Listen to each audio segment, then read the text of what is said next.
Tim, are we ready to start the meeting? Yep. Great. Welcome, everyone. I, Councilmember Jane, call the February 3rd, 2026 City Council Planning, Development, and Environment Committee to order. There are no excused absences, and the next item on the agenda is public comment. So we do have some members of the public with us in the audience today. Public comment, this is an opportunity to provide general comments. There will also be an opportunity for public comments on each agenda item after the presentation and the committee's question and answer period. Comments can be made in person or virtually. Those who have signed up in advance will be called on first. If you're joining us virtually and would like to make comments, please raise your virtual hand or send the host a chat message. If you're on the phone, press *3. If you have joined by computer or smartphone, look for hand icon. If you are in the room and did not sign up, there will be an opportunity for you to raise your hand if you'd like to speak before I close this portion of the meeting. Clerk, has anyone signed up to speak or indicated a desire to speak this evening? Yes, Chair. Great. Okay, so for those of you who are here to make comments, we welcome comments related to Issaquah's programs, projects, services, or events. Comments related to political campaigns are not permitted. When you're called on for virtual attendees, unmute your microphone. For in-person attendees, step up to the lectern and turn on the button on the microphone. So there's a button at the bottom, which will display a red light, so that turns the microphone on. State your name and address or relationship to the city. Speak clearly and limit your comments to 3 to 5 minutes. And we're thankful for everyone for sharing their input with us. So, Clerk, who's the first commenter? I have, and I apologize if I say this wrong, Mahesh Rapaka, were you here to speak tonight for general public comment or for an agenda item? An agenda item, okay. Varinder Man, were you also here to speak in general tonight or to an agenda item? Agenda item. Okay, then, Chair, I have no one here to speak for general public comment. Great. If there's no general comments, then the comments on specific agenda items will be after the council's question and answer period. So the next item on the agenda is approval of the minutes. The minutes were distributed to the committee in advance. Are there any corrections? If no, hearing none, the minutes are approved as presented. The next item of business is COM 0213, Early Learning Facilities Fee Waiver, and I'll hand it over to Kristen Leeson, Planning Manager, to present this item.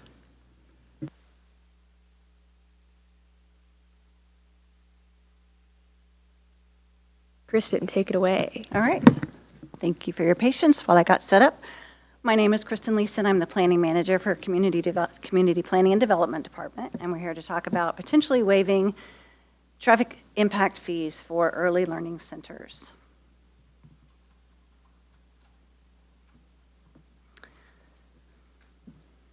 So we have two questions and issues to talk about tonight. Is one, does the committee agree with waiving traffic impact fees for early learning centers?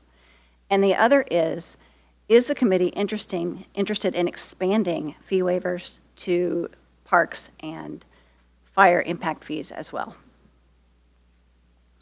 So just a reminder that an impact fee is a one-time payment against a development or redevelopment that is used to pay for public services such as roads, parks, fire services, and schools. It is proportional to the amount of the impact that the development will have on the city system. And lastly, when it comes to traffic impact fees, any previous trips are excluded from calculations from new development.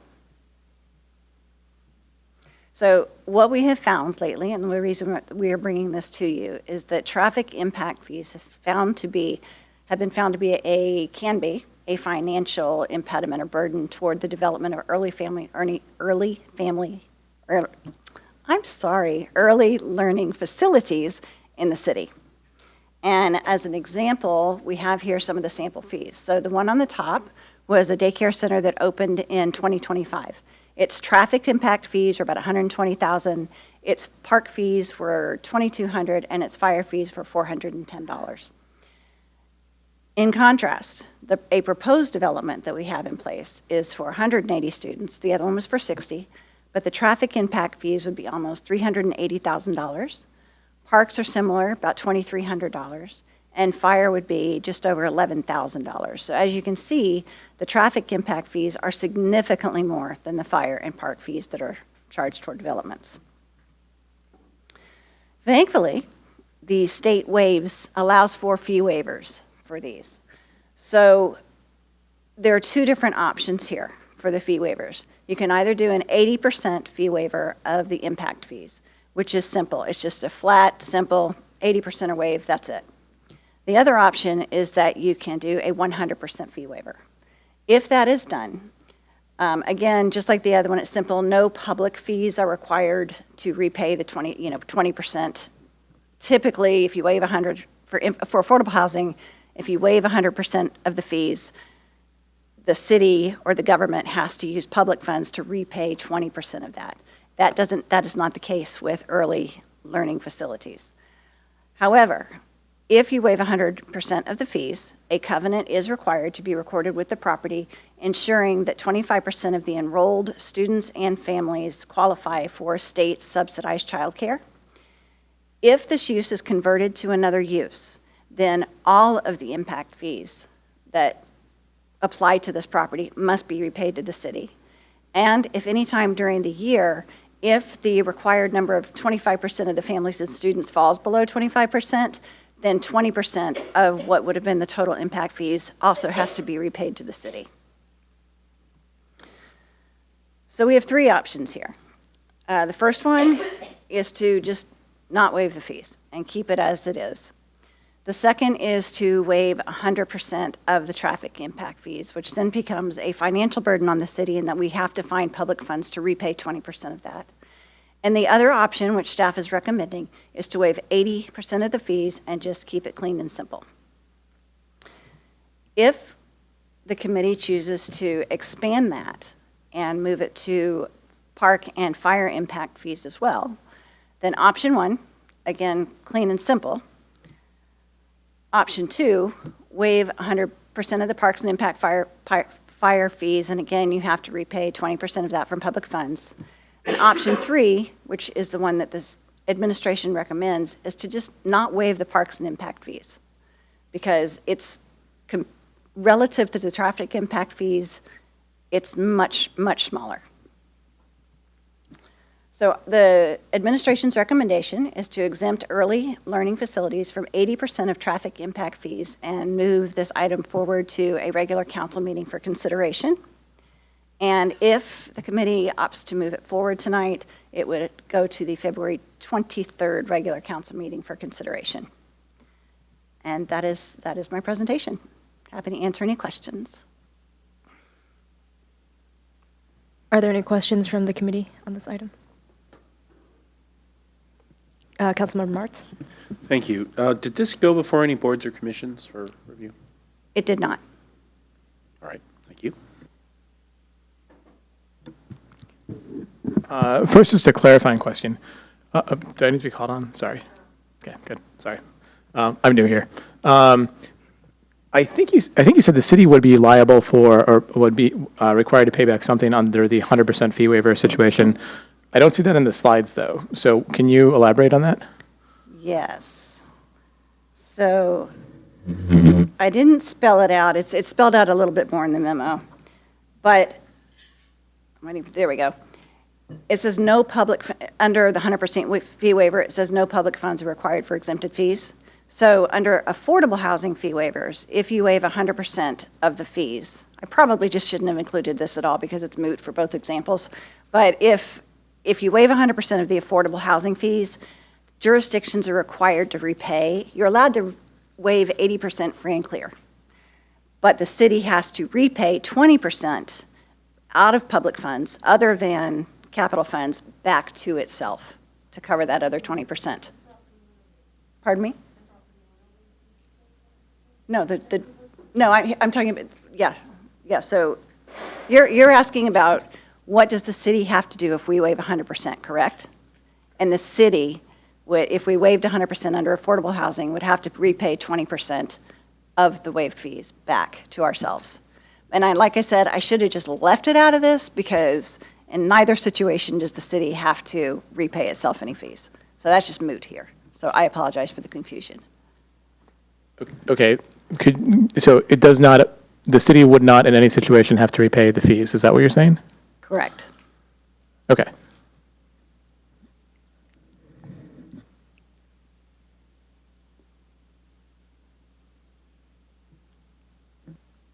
Any other questions? I guess I have to call myself. Sorry, I'm new here as chair. So my question is, are there other jurisdictions that have done these early learning facility fee waivers? I know that, I believe in Issaquah and in many other cities, there's fee waivers for affordable housing. What There about other cities? are, let's see. I think I put that in here.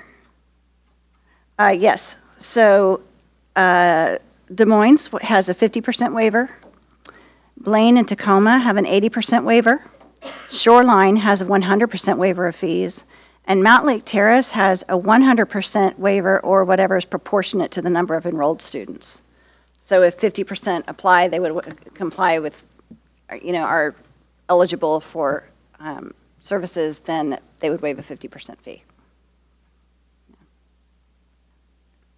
Okay, one more random question. So on the slide where you showed the breakdown in fees between the two different facilities, it seemed like the traffic fee was, roughly proportionate to the number of students, like, it's 3 times as high for 180 students versus 60 students. Why is the fire fee so drastically different between these two? And why is parks the same? Fire impact fees, if I'm correct, went way up this year. Yeah. And that's why. Because the other one, their building permit was issued prior to the new impact fee schedule. Yeah, So it was a lot lower. we did talk about the fire impact fees last year. So that makes sense that it's just due to timing issue. Okay, thank you. Councilmember Martz? So I'm going to ask you to speculate, and if you're not comfortable speculating, you can phone a friend. But why don't any other cities on the east side do anything like this? Why don't our friends to the north that we tend to model ourselves on, Redmond and Kirkland, do anything like this? This wasn't adopted for early learning facilities until 2023. And my guess, I am going to speculate, is that a lot of people just don't know about it. We're just cooler than they are. We are so cool. Okay. Yes. I like that answer. Thank you. Any other questions from the committee? Councilmember Nichols? One more. What did the center request as far as a waiver? What percentage? What is the, What did I assume they requested a waiver of some kind? What percentage did they request? the applicant is here tonight, and they're going to speak to that.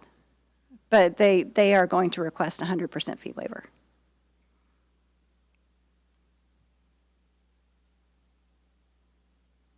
Great. Any other questions?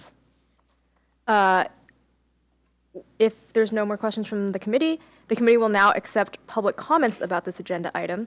As stated earlier, comments can be made in person or virtually. Those who have signed up in advance will be called on first.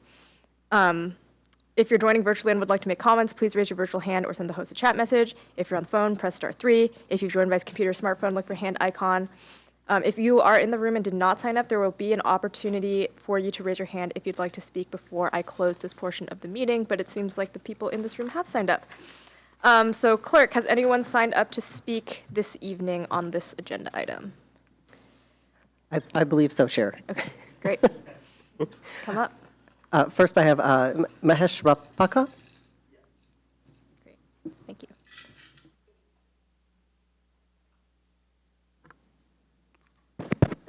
Okay. Good evening, council members. My name is Mahesh Rapaka, and I have been a Washington State resident for over 16 years, and Issaquah has a special place in my life. This is where I had my first job in the United States. I'm here today as a child care operator and as someone who wants to invest back into Issaquah by supporting the working families. I'm proposing a Building Kids Care child care center in Issaquah focused on infants, toddlers, preschoolers, and low-income families and young parents. This center would also create stable jobs for more than 20 local families. And childcare is not a luxury, it is an essential infrastructure. When families have childcare, parents can work, business can retain employees, and children start school early to succeed. So the data shows a clear shortage in Issaquah. Within a 5 miles radius, there are over 9,000 children under 6, but only about 4,000 licensed childcare seats available in Issaquah. So it clearly says like, half of the children doesn't have the access to the child care, even before affordability or the wait list are considered. So the biggest gap is actually infant and toddler care. Many centers don't offer it at all, which, which drives the cost up and puts care out of reach for young parents early in their careers. Issaquah may be seen as high income, but school data tells a different story. In the Issaquah School District, about 15% of students are economically disadvantaged. These families already live here and their needs starts way before the kindergarten. At Building Kids Linwood Center, we have 30% of the families we serve are low income households. And we choose to serve infants and toddlers, even though it's the hardest and most expensive care to provide. That reflects who we are. At the corporate level, the Building Kids franchisor donates 25% of its profits to support the underprivileged children. That mission guides how we operate locally. The challenge in Issaquah is the impact fee, which for this project are close to $400,000.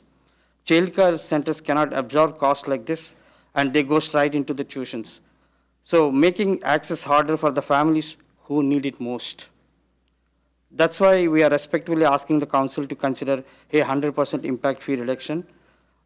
This is not a giveaway, it is a targeted policy decision that treats childcare as critical community infrastructure by supporting the families, creating the jobs, and helping children succeed from very beginning. So thank you for your time and your thoughtful consultations. We sincerely hope the council will consider 100% impact fee reduction for this project. And thank you, council members, for your service. Thank you.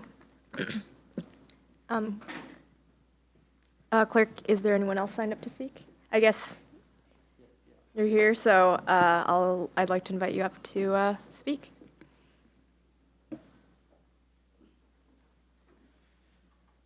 Good evening, council members. This is Virender Mahan. I'm the one of the co-owner for this new preschool we are trying to open. And I'm here tonight because we are converting an office building which has not been used for the last 1.5 years in our city, and we are going to convert into a preschool. However, I hit a wall. That wall is $400,000 wall. And that is a remaining impact fees assessment after making a change of use grades as well. While I do understand the need for infrastructure funding, I'm asking the council to view childcare not as a standard commercial development, but as essential social infrastructure our city truly needs. Issaquah is already doing incredible work with housing, especially with affordable housing. We see a Trailhead project, an ARC partnership, but housing is only half of the affordability equations. If the family has a rent-restricted apartments but cannot find accessible care, they are not truly living affordably. A $400,000 impact fees on an adaptive reuse project such as is kind of entry tax for the young families. This massive upfront cost is the single greatest hurdle in preventing us from offering the below market rate slots for our new generation what they need.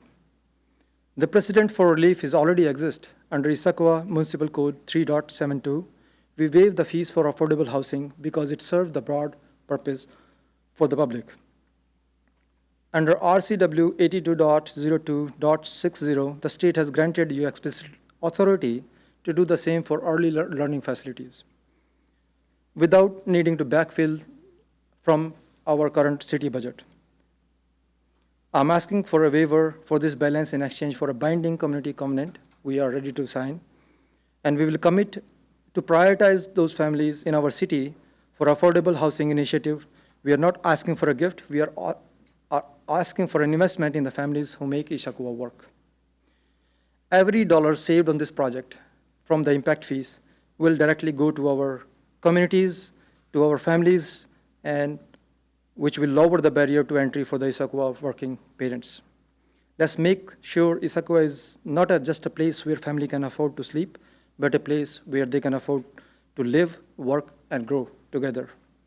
Thank you for your time, and I look forward to discussing how we can create a specific waiver pathway for early learning in our city. Thank you. Thank you so much. Clerk, are there any more speakers signed up to speak? No, Chair, not at this time. Great. Councilmember Zhang, may I make one correction? Yes. I stand corrected on the fire impact fees. Fire impact fees, the impact fees did increase last year due just to inflation, but the bigger difference is that the daycare center or early learning facility that was constructed previously was only 2,000 square feet. The proposed facility here is just over 11,000 square feet, and that is where the difference comes from. Great. Thank you. Okay. At this point, is it more question answer? Is it just committee discussion? Committee discussion. Okay. Councilmember Nichols, you look like you would like to speak. Also, just process-wise, this is deliberative, just any comments? Okay. So I have some thoughts on daycare in Issaquah and what the community will benefit from and what these types of fees may prevent. So I have two kids. When they were little, we were a part of traffic that would take them to childcare. The interesting bit about that, though, is that we drove about a half an hour south to try to get less expensive childcare because childcare in Issaquah is quite expensive.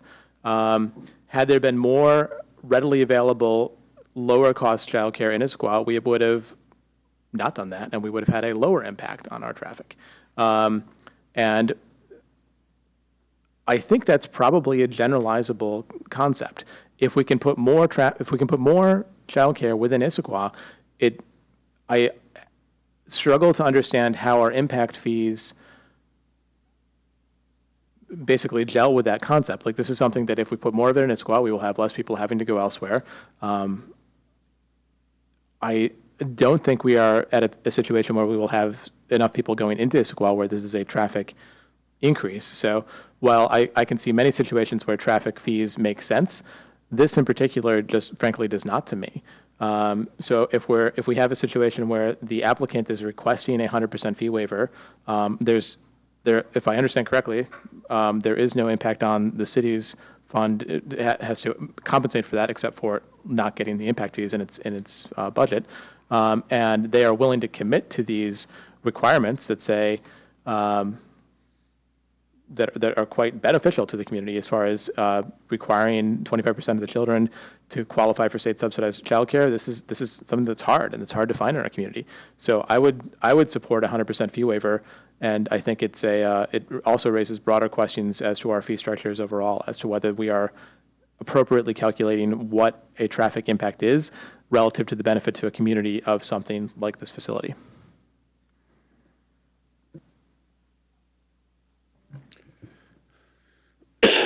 Well, so that argument, I think it's also true about hair salons and grocery stores and convenience stores. I think if you have them closer, you don't have to go as far away to get the things that you need. So I'm not sure.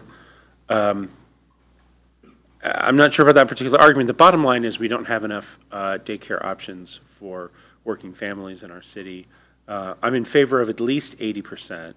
I don't know if I'm in favor of 100%.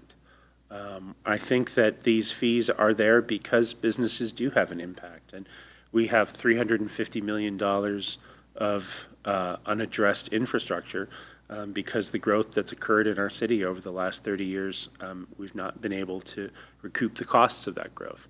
So I'm a little skeptical of going to the point where businesses don't have to pay for any of the infrastructure that their traffic generates. So I got to think about it. I'm in favor of at least 80. I'm probably not there for 100% yet.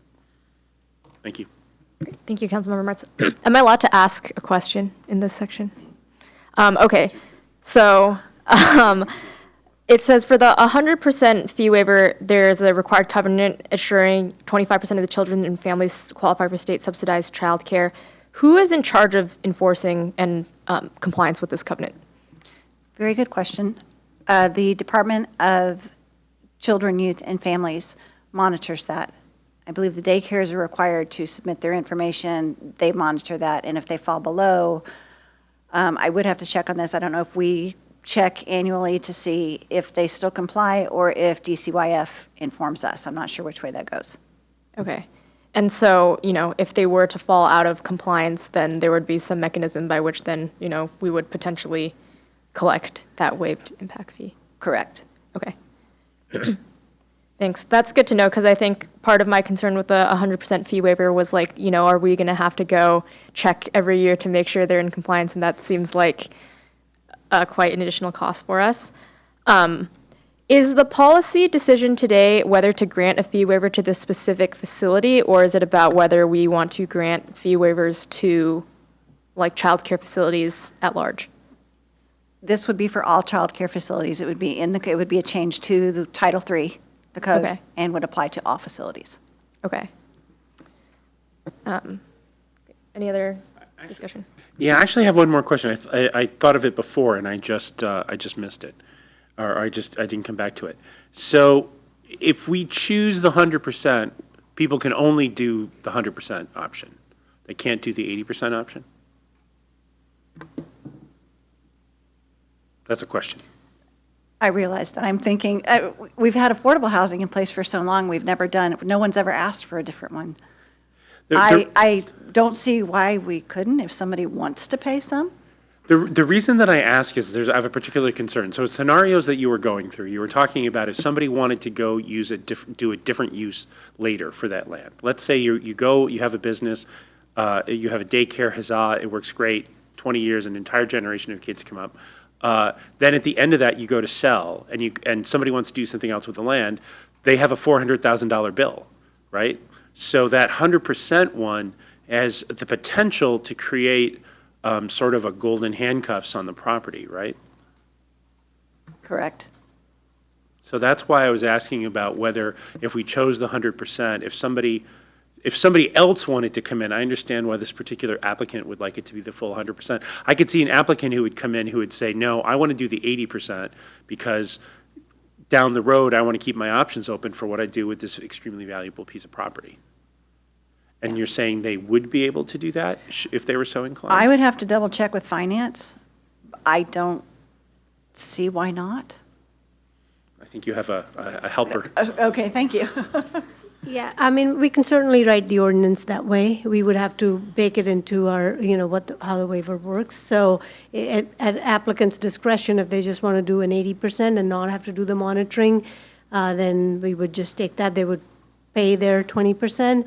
In the other option, I think the questions about who monitors and who doesn't monitor, earlier we were talking to the applicant, the state agency that issues them a license for running the daycare has a different program by which they have some incentives for the daycare operators to serve more low-income families. So if they participate in that program, that will be the responsibility of the state agency to get some of that documentation from the families of what is their income.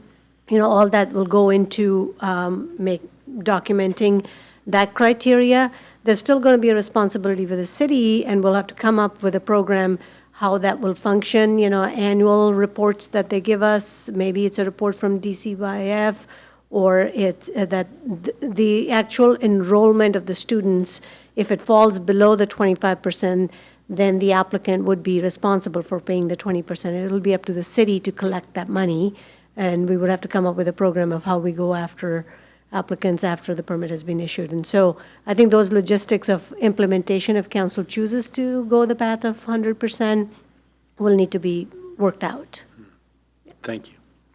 I have one more thought on the percentage, in that I think it was Shoreline, or it's Montlake, who does 100% or proportionate. So we do have the flexibility, according to the state, to write that into code. Yes. Councilmember Nichols? Okay, I want to clarify what that means on the proportionate side of things. So my understanding, but I think I was wrong here, so please help me with this.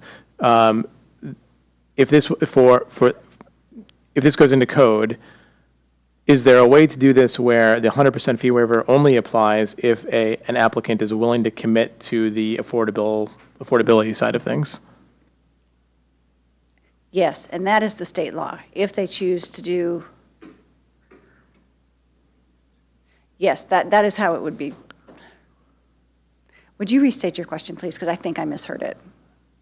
If this goes into code, would the 100% fee waiver apply to every early learning center no matter what? Or would it only apply if they were willing to commit to the 25%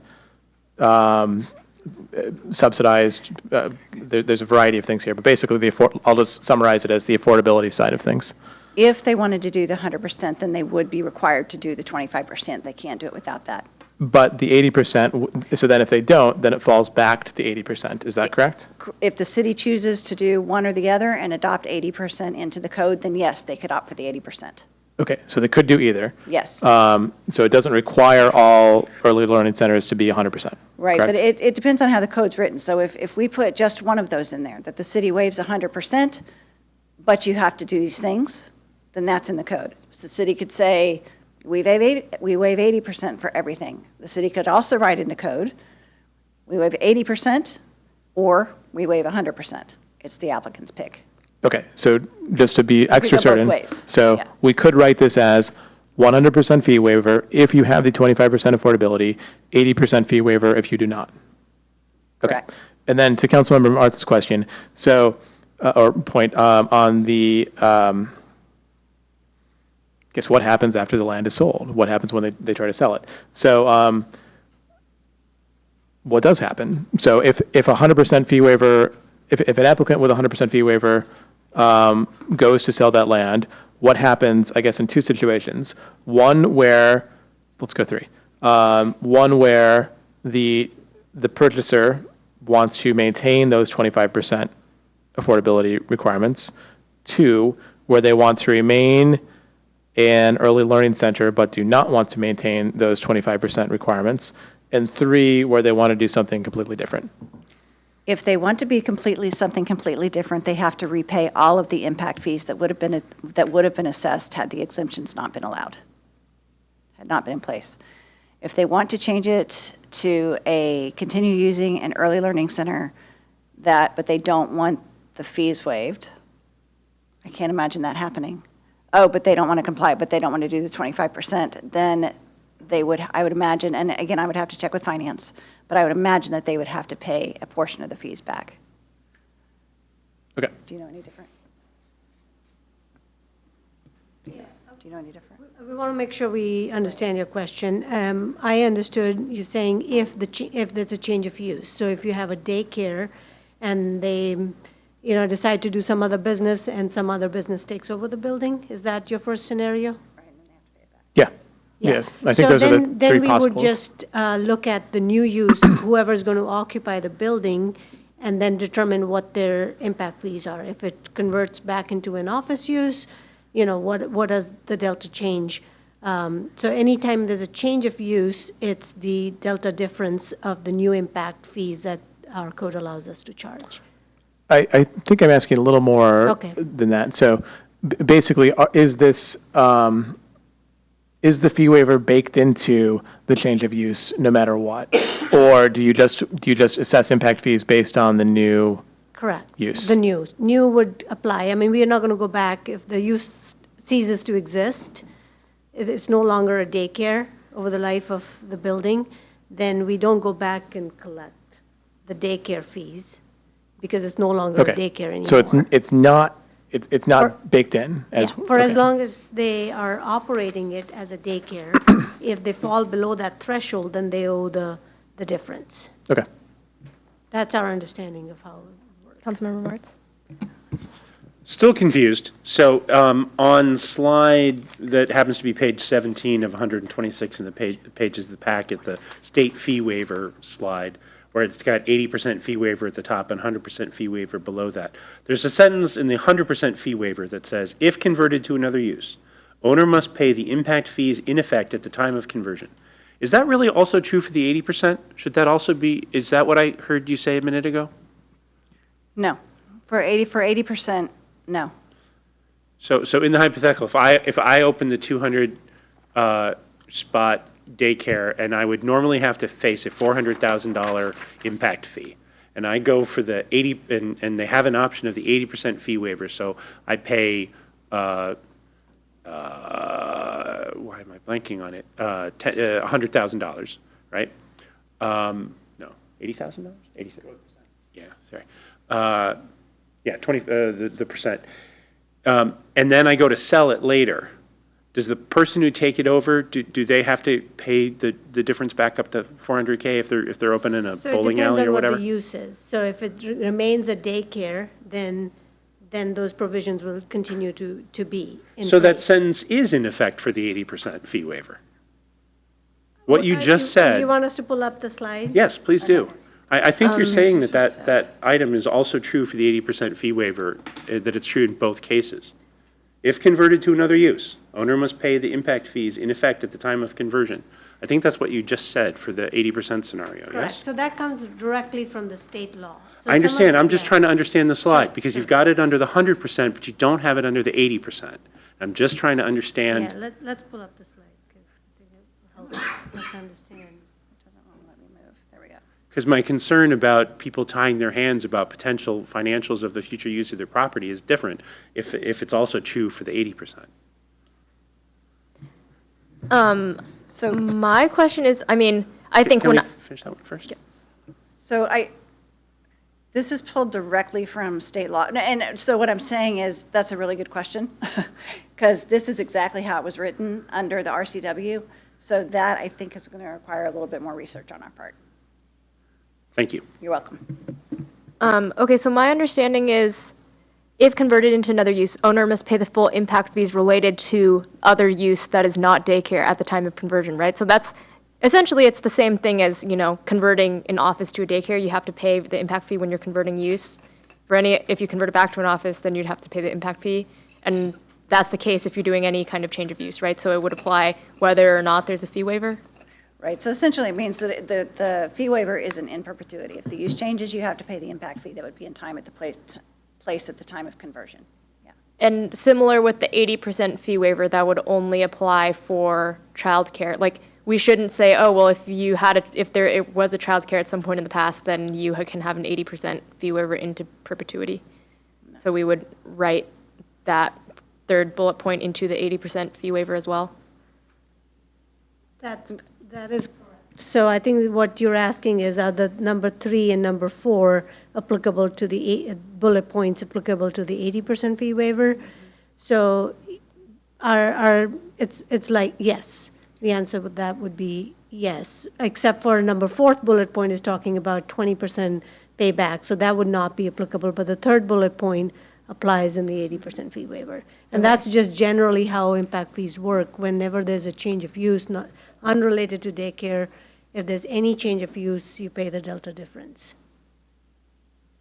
Great, thank you. Any other discussion? Questions, comments? Councilmember Nichols? I think you just answered Councilmember Martz's question. Is that on whether bullet point 3 applies to 80%? It sounded like before you said you needed more time. Was that answered, or do you still need more time? And did I understand correctly that your question was answered? So basically what happens, let's pretend there are no fee waivers in place. When a use converts to another use, you are required to pay the impact fees that are in place at that time, whether or not there are fee waivers. And that would be the situation here too. So if the daycare center leaves, whether we give them an 80% or 100%, whatever use comes in after that, if it is not a daycare center, they are required to pay whatever impact fees would be in place at that time for any development, fee waiver or not. I'm sorry to be blunt, but is that a yes or a no? I think it's a yes, yeah. Okay. Yeah. So I guess we did answer your question, did we? Okay. Any other council discussion? If not, so I think the two questions in front of us are, I guess the question is, does the committee agree with waiving traffic impact fees for early learning facilities? The sub-question of that is whether we should do 80%, 100%, or both. So let's tackle that first question first. Councilmember Martz. Yeah, I'm probably going to be a no this evening. If the motion is to where I think it's heading, which is if the motion winds up being for 100%, I'm going to say no, just because I want to bring it back to full council and have a little bit more time to think about it. I hate to be indecisive. I try not to be indecisive, but on this one, so a no from me is not a no on the idea of providing some subsidy for daycare. It would be I'm not ready to say that a daycare doesn't have to provide any impact fees. Councilmember Nichols? Are you asking to split these from a discussion standpoint as first, are we in favor of anything? And then second, what are the options? Yeah, I think the first question is basically, do we agree with the concept of waiving traffic impact fees for early learning facilities? And then the next question is, do we want to offer 80%, 100%, or both? So I'll answer the first one first. Yes, I agree with the concept of waiving some impact fees for early learning centers. Great. And sounds like Councilmember Martz is in favor of 80%.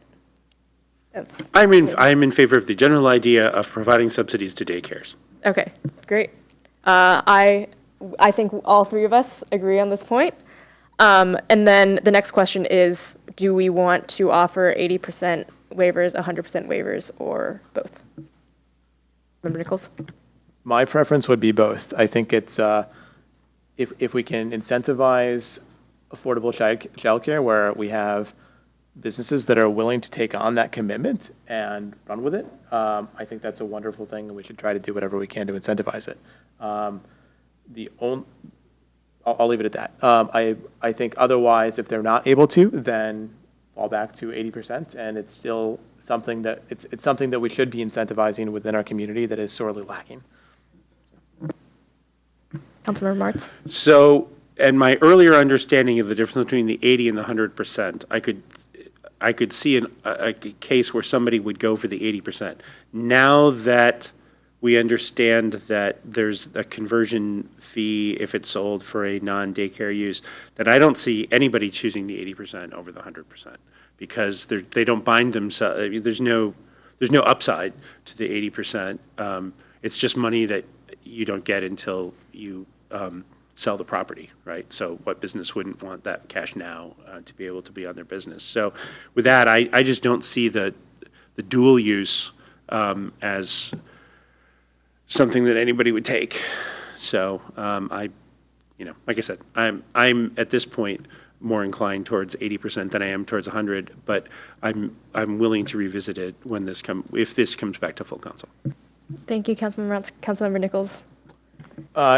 Just on that point, I do see a situation where someone would want the 80%, and that's if they don't want to accept the 25% affordability requirements, which I could imagine would have quite a substantial negative impact on the revenue of a daycare center, and would be something that would not be by default be something that certainly the higher cost daycare centers that are out there would want to go for. Yeah, I think for that reason, I think we should provide, I agree with the rest of the committee that we should provide subsidies to childcare facilities. And also we should provide extra subsidies to childcare facilities that are serving low-income families. And I think, if that additional 20% of fee waiver makes it so that, some of these childcare facilities are then able to serve that population, I think honestly, like a one-time $80,000 subsidy to provide, and for 180 kids, 45 of them are going to be subsidized slots. That's pretty, for the value that we're getting, I actually think it's pretty good value. So I think my approach, or my preferred approach, would be we can put both of them in code. I do think, though, since we did not have the chance to review any ordinance language, I think, I guess, would this come back to the full council on consent or regular business? I do think this is something worth discussing on. Okay. Oh, I can. You can ask them what they want. Yeah, and Okay. the ordinance And was included in the packet as Exhibit A. Okay. I guess I did see that. So this ordinance is just for the 80%, right? So if we're going to do the 100% fee waiver, then that would be different ordinance language? Yes, that would need to be revised. Okay. Then, in that case, I mean, I don't want to like drag this on forever. So,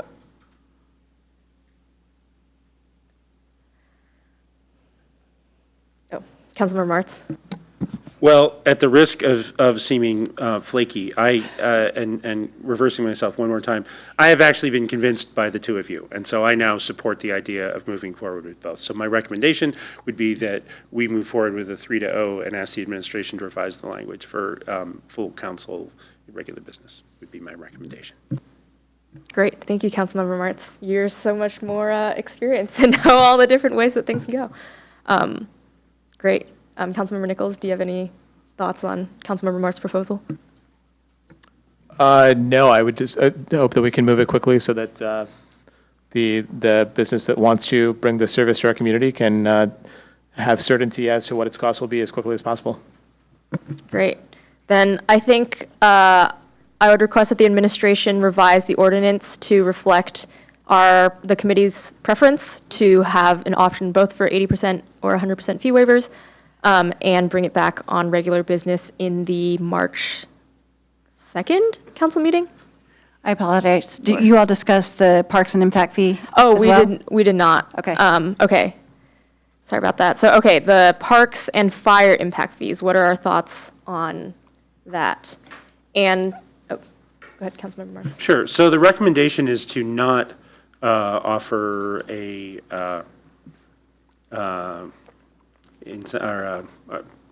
I'm blanking on the word, right? Waiver. To keep Waiver. the waiver, to not offer a waiver, right? Because the amounts are so small. So I Correct. support the administration's recommendation. Great. Councilmember Nichols? I agree. I think we should support that administration's recommendation. The parks difference is the same.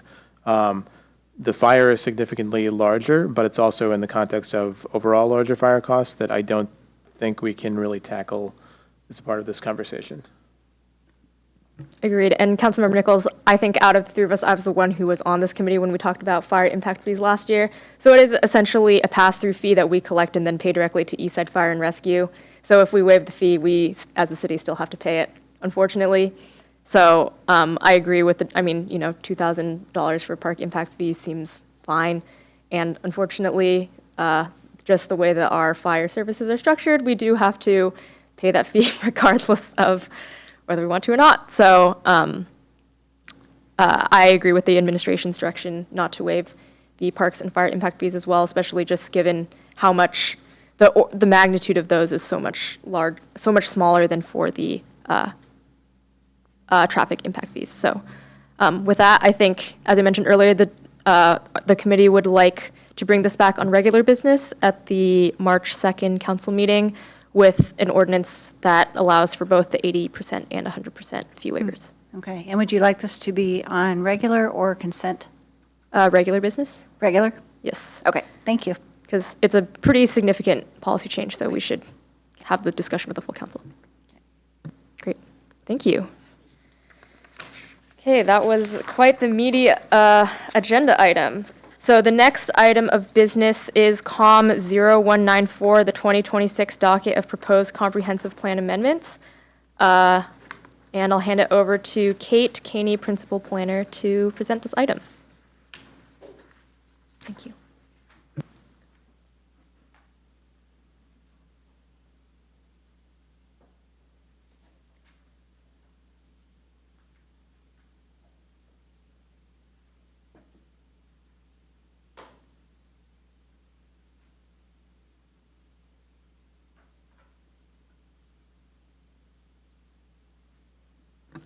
Okay, sorry about that. Took me a little while to catch up with the technology. So, thank you. My name is Kate Caney, and I am Principal Planner here. Today is my the end of my third month, so it's been wonderful to be here. I'm here to present to you on the 2026 docket of proposed amendments to the comprehensive plan. Really, I have two requests of the committee. First is that you will review the proposed amendments as I brief you. And then second, we'd like your guidance on which of the proposals to move forward to full council for establishment on the final docket, which will then be more fully analyzed and drafted into amendments over the next year. So a major consideration as you're thinking of the proposals when we do that review is whether you would recommend moving all of the docket items as presented, or if any refinements are needed to the docket items. So I wanted to start with just a little background on the comprehensive plan, the amendment process kind of globally, and then more procedurally here in Issaquah. So there are really two types of amendment processes to change the comprehensive plan. There's the major update called the periodic update. The state requires that every 10 years. There are requirements from the Growth Management Act that cities and counties actually update their visions, their growth policies. That includes targets for population and jobs. There's a lot of analysis. There's a lot of community engagement to put together the city's vision for a 20-year period. So Issaquah's last periodic update, and this was part of the overall region, all cities updated their plans to meet the state's requirements in 2024 for the period of 2019 through 2044. So that major update happened pretty recently. Now, cities do annual amendment processes. Some even do every other year, but Issaquah chooses also to open up the comprehensive plan every year to the public and internally. In terms of this type of update, they're really looking at minor amendments because of the understanding that huge changes were just done when the growth strategies and policies were reset as part of a periodic update process. So it is important that in these amendment processes that the changes align and implement the existing comprehensive plan. A little more on process. The state is interested in continuous public participation, and so requires cities and counties to open up their comprehensive plans and to establish procedures for doing amendments to the plan. This is often called a docket process or a docketing process. Amendments to the comprehensive plan are only allowed once a year. There are some special circumstances, but by and large it is once a year. In the city's municipal code establishes those procedures and criteria for amending the comprehensive plan, including the need for docket proposals to be reviewed prior to initiating a full amendment process.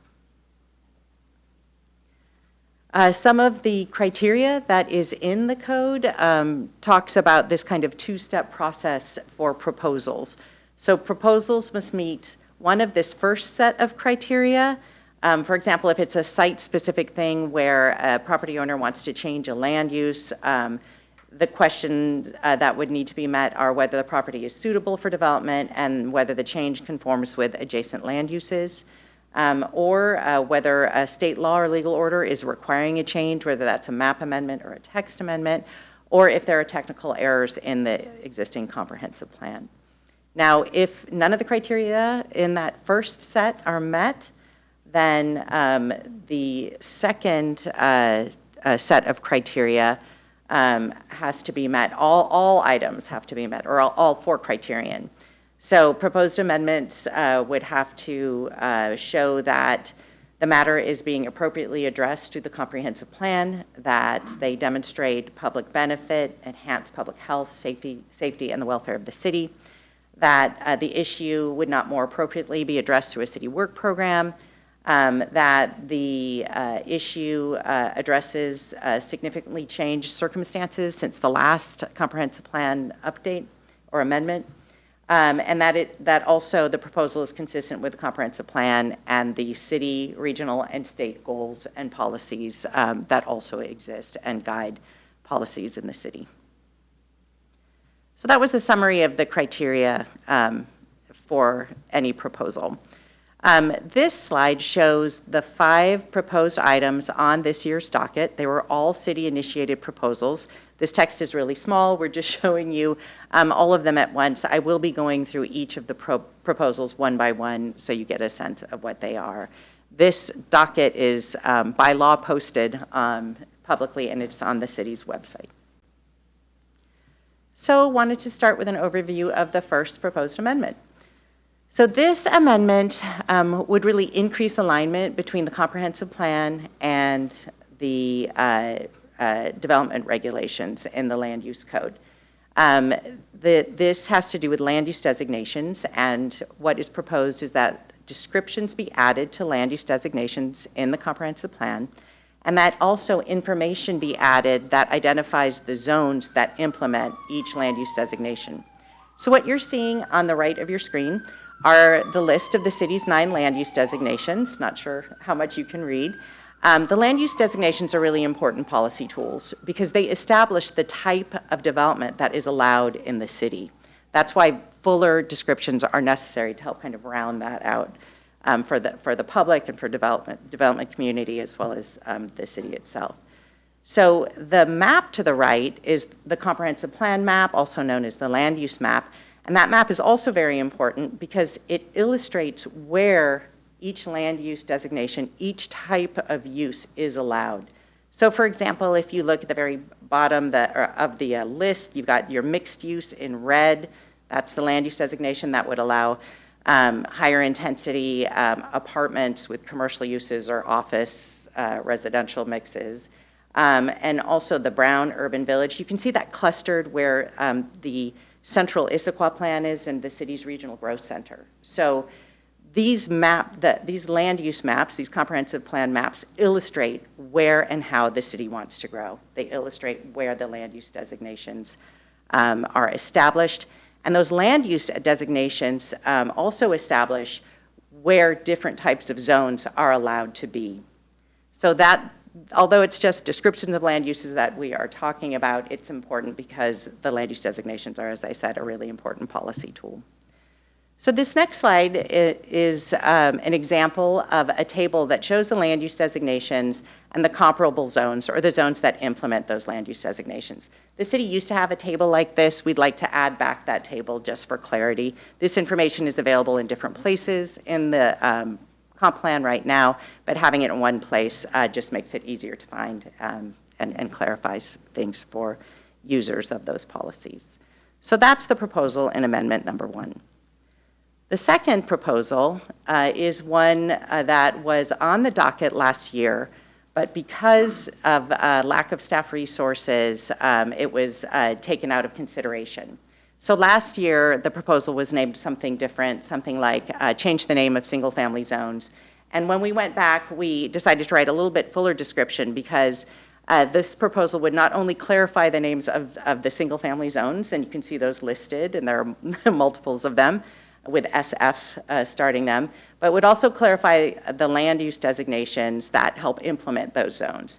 And in fact, as we were looking at the low density and multifamily land use designations, the zones that implemented them, our goal was to make it clear where middle housing types are allowed because it's not so clear from the name. So what staff is proposing to do is to go back and look at whether name changes should happen not only in the zones, but also in land use designations for both low-density residential, multifamily residential, and the zones that you can see in this table here under comparable zones. So that is the second proposal. Okay, proposed amendment number 3. This proposal would update policies for the Central Issaquah Regional Growth Center, the RGC. Regional growth centers are designated by the Puget Sound Regional Council. Issaquah's RGC was designated in 2015, and those are areas around the region, I think there are more than 30 in the 4-county region, where the highest intensity growth is assumed to happen, and there need to be policies and codes that support that growth. Mostly transit-oriented type development, apartments, mixed use, office, variety of retail uses, and amenities and social infrastructure that supports higher populations. So Puget Sound Regional Council updated their requirements for regional growth centers. And while the city did some of those updates as part of the major periodic update in 2024, we are needing to come back to address all of the change requirements that PSRC has. It's something a lot of cities are doing right now. PSRC right now is redesignating the older regional growth centers. There are a bunch of new ones that were created with this new set of criteria that has been developed.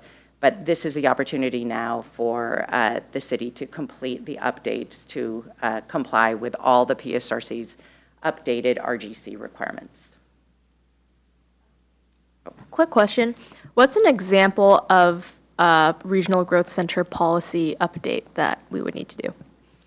That's a really good question. One of the requirements is to make sure the population, job, and housing targets for just the regional growth center implement the updated targets in the Issaquah 2024 Major Comprehensive Plan update. That work wasn't quite completed during the last update, so that's one of the things we need to pick up to get to the alignment that we need. Thank you. Okay. The fourth out of the five proposals is to undertake policy updates to make sure there's consistency between the comprehensive plan and the 2024 park system plan update. The park staff identified a few amendments that are needed to really align well. By the way, there's state law that requires that the policies are consistent, implementation strategies are consistent with policies, and that codes also are consistent with all of the above. So we often do these iterative update cycles where the policies might change and the strategies then have to change. Or in strategic updates, there's feedback that some policy refinements are needed. So this is one of those cycles. So some of the changes that have been identified by park staff include some simple things like some name changes. The 2024 Parks Plan is called the Systems Plan. It was a different name before, so we'll be updating that.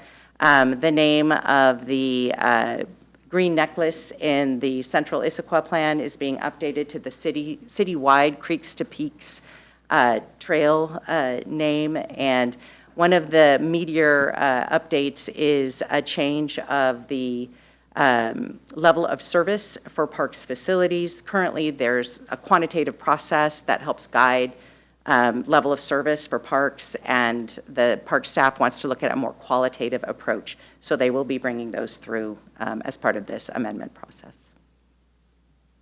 So the last proposal has to do with updates from this year's Issaquah Climate Action Plan update, which I think you will be hearing about shortly. And this is one of those strategic plans that helps implement a lot of the policies in the comprehensive plan. They're going through their update process now. And this proposal is really a placeholder in case there are some policy refinements that need to occur to help maintain that alignment and consistency between the comprehensive plan and this, the ICAP strategic plan. So those are the five proposals. Now just to have a couple of slides to talk about the process moving forward. And what happened actually on January 22nd. So the Planning Policy Commission actually had two meetings where they reviewed these proposals. On January 22nd, they held a public hearing, and they made a recommendation to council, to move forward with all docket items on the final docket and into amendment processes. Today, as you can see, is your review. We're asking for you to give us direction on moving these docket items forward. And actually, though it says February 3rd, we're looking at your first meeting in March for council action, where the full council would establish the final docket. So a few more, just two more slides on next steps. So what would happen after the final docket is established? That action must happen per the IMC, the municipal code, by the end of March. So after that, staff would take all of the final docket items, do further analysis, and begin the process of drafting amendments. Then we would move forward into a review process, the Planning Policy Commission, PDE, and final council with adoption before the end of this year. So just some reminders.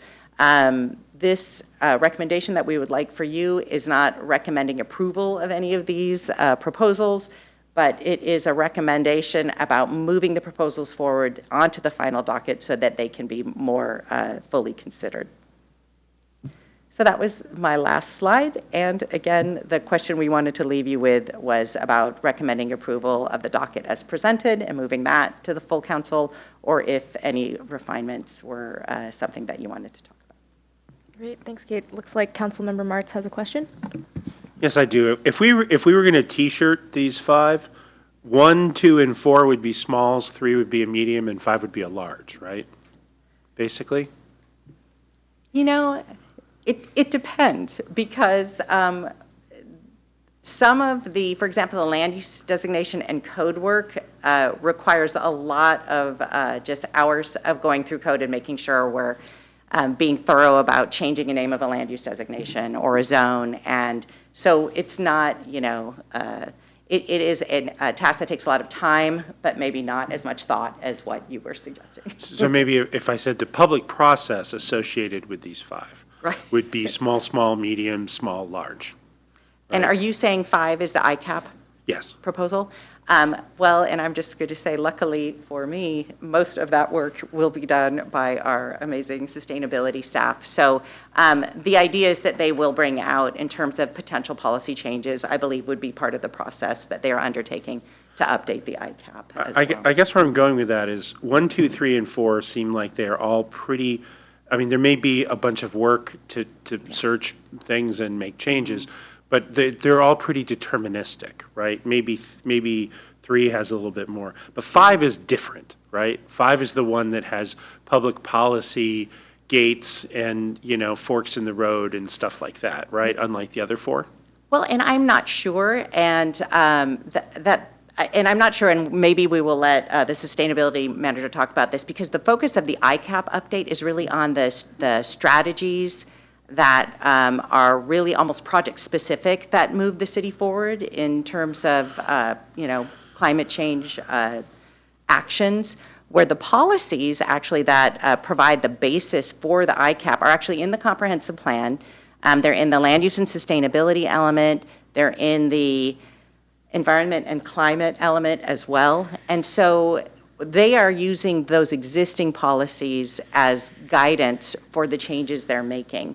So, and I don't mean to speak out of turn, but they may find that, oh, we need to tweak this policy. You know, right now we have this policy on trees or whatever it is, and we want to either tweak it or we think we should do a big change for it.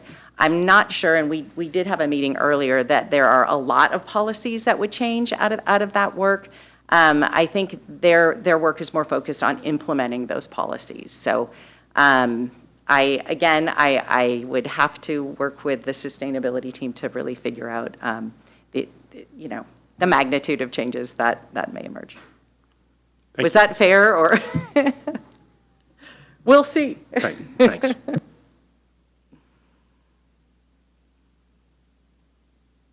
Councilmember Nichols? Thank you. My question is on the opportunity cost of going with this, basically. First, I'll say, I mean, looking at all of these, none of them seem problematic. I'm not debating any of them in particular, but I genuinely don't understand a lot of these. There's not enough information presented to really know. For example, on the regional growth center, I don't understand what that's about, frankly.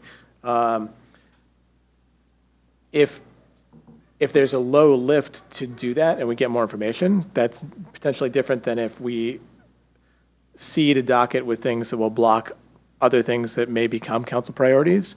I don't understand exactly where this fits in with the other things that are essentially on the table for council to take up that may eventually come back and require staff time in related areas. We had a retreat recently where we had lots of topics that came up.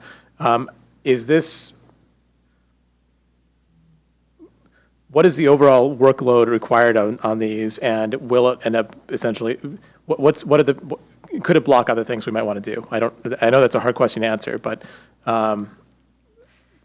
Yeah, and so I was a planner for the city of SeaTac for 18 years, and for most of that time, I was handling annual amendment processes. And this number of amendments and the scale of these amendments seemed to me pretty average. So nothing is a major lift at this point, in my opinion, and I haven't been in Issaquah, so I don't know. But I will say that there are some that are really important to do.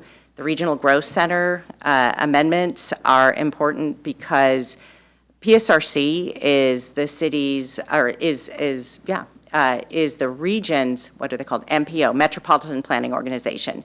They receive federal funding for transportation.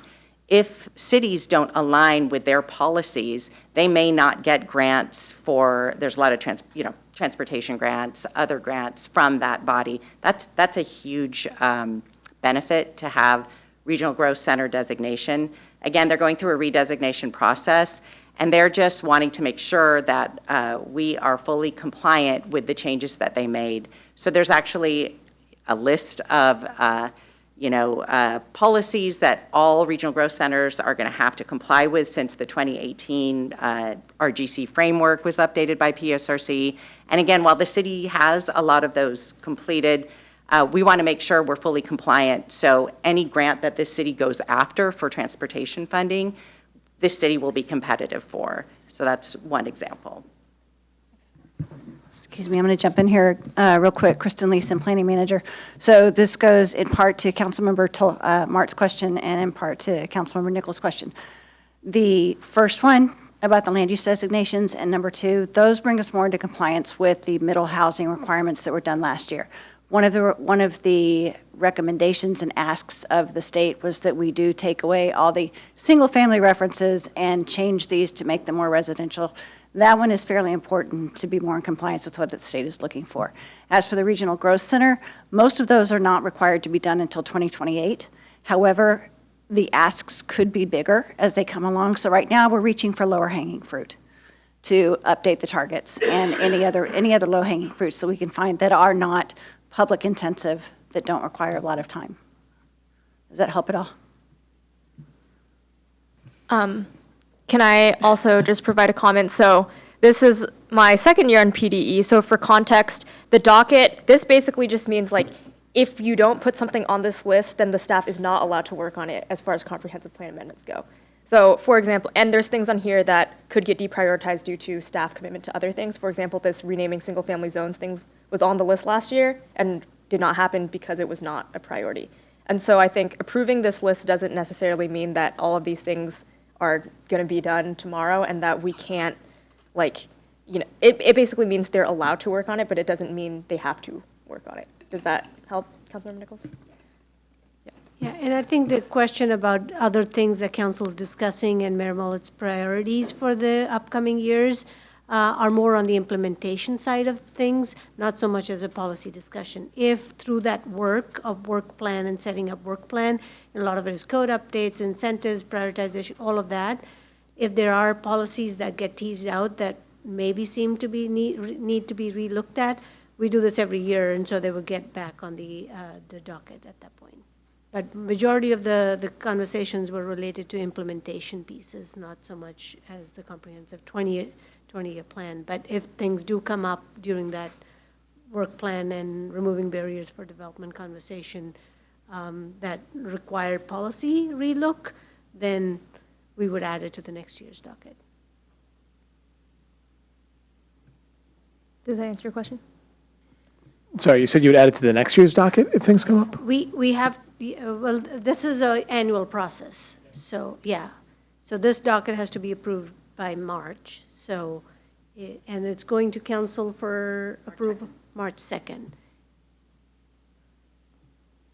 Yeah, so essentially the process for doing comprehensive plan updates, which it's basically like once a year, there's, minor updates that can be made. And so we, there's a list of these 5 now. This 5 basically means staff can work on these 5 updates. They can't work on other updates to the comprehensive plan that are not on this list of 5 right now.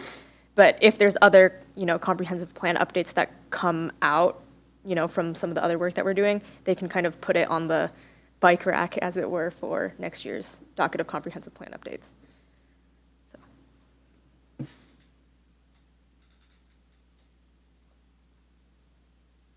Great.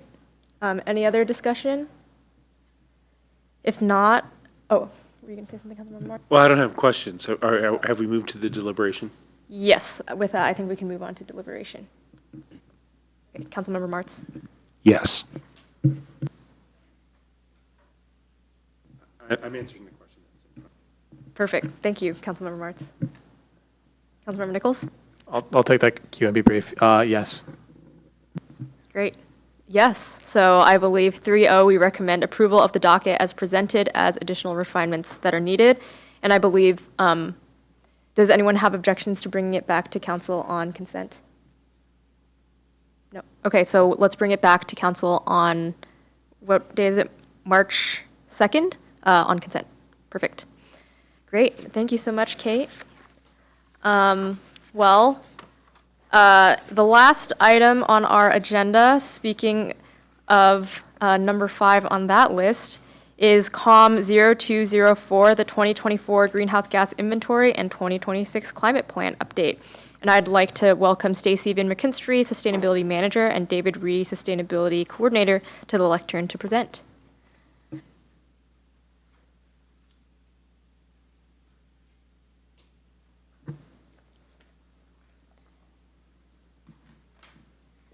Thank you. Good evening, members of the committee. I'm Stacy Van McKinstry, our Sustainability Manager, and joined with me tonight is David Reedy, our Sustainability Coordinator.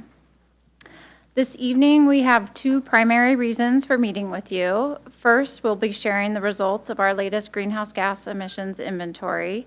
And secondly, we will talk through our proposed process for updating the ICAP and seek your input on a pathway for council review and approval. I did want to note that we have an image on this slide of our end of year 2025 report.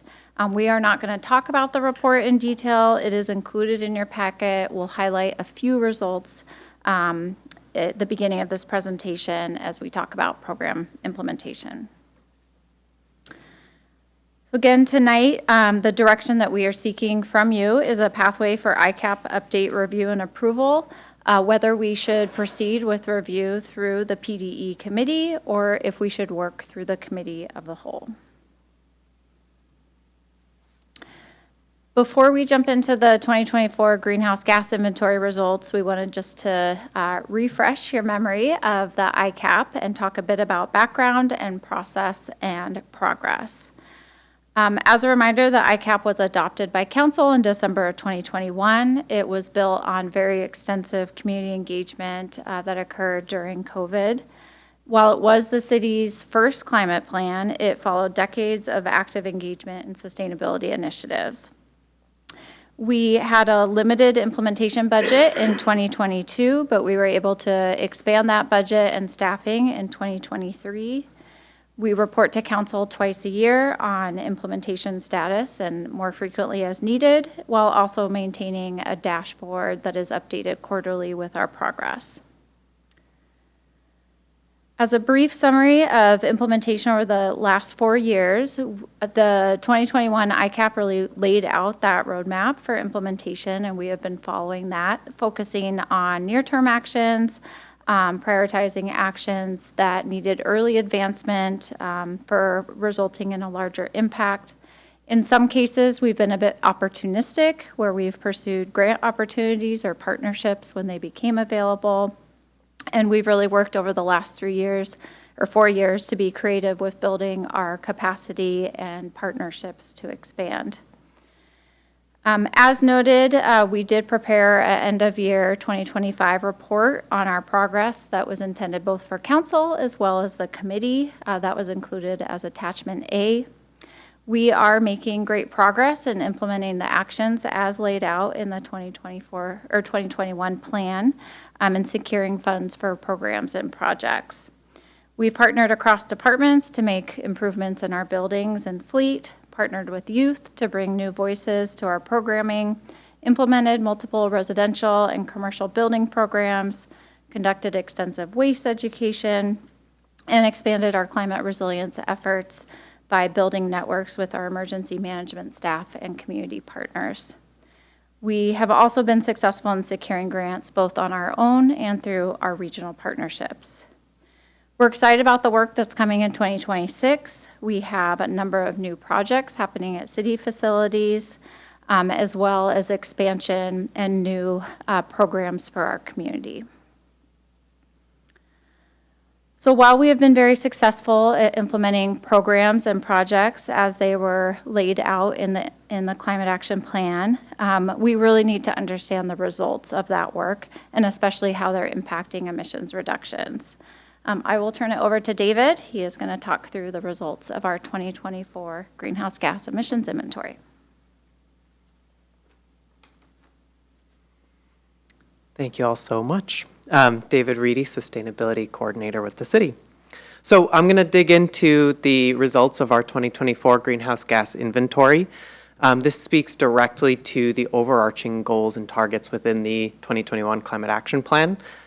Before I dig into these numbers, though, I do also just want to mention that as this rolls into the conversation of the ICAP update, there are targets and goals in the 21 ICAP that go beyond greenhouse gas emissions and talk more towards climate resilience and making sure that we have a resilient and livable city. So these greenhouse gas inventory numbers are really important as we think about updating our climate action plan, but they don't speak to every single action within the ICAP.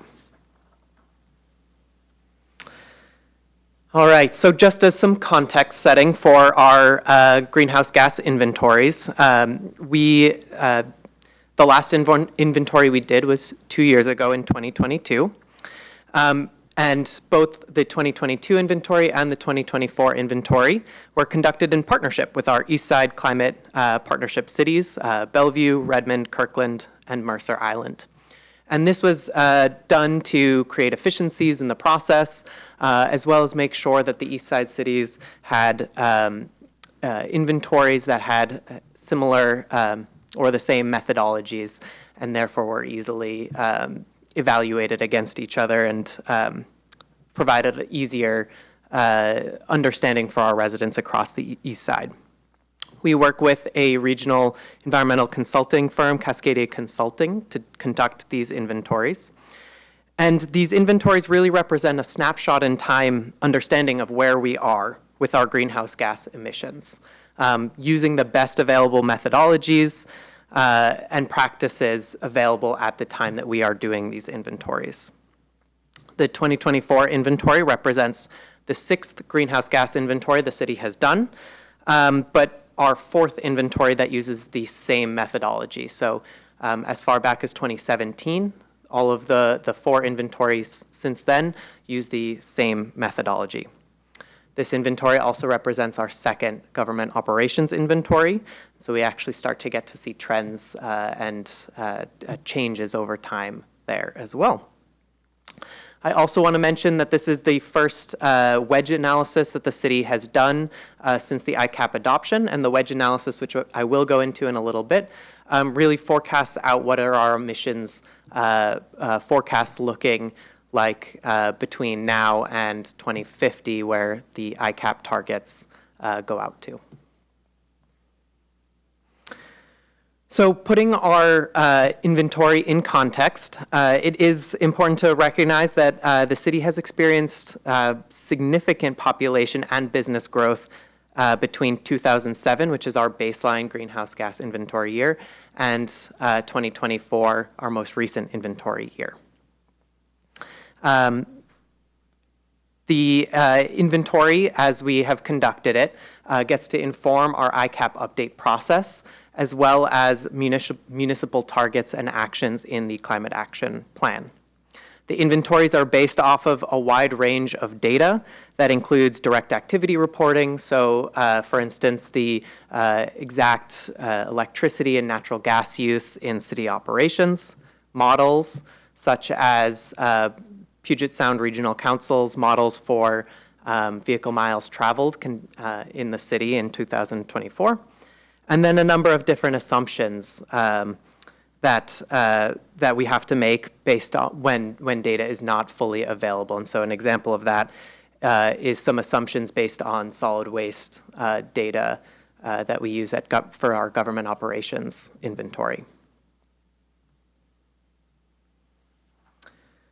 Some top takeaways from the 2024 inventory is that, consistent with previous assessments, the largest sources of our community-wide and government operations emissions are those associated with the built environment and transportation.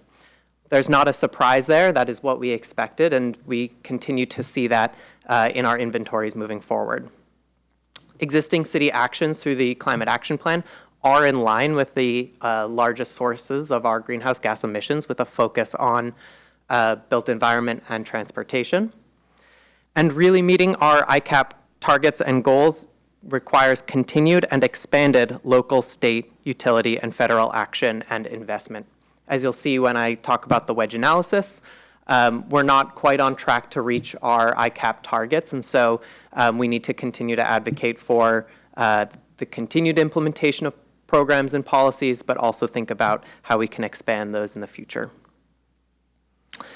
The final thing I want to mention here is that over the course of 2017 to 2024, which represents the period where we had the same methodology in our greenhouse gas inventories, the majority of the emissions reductions has come from reductions in the fuel intensity of Puget Sound Energy's fuel mix.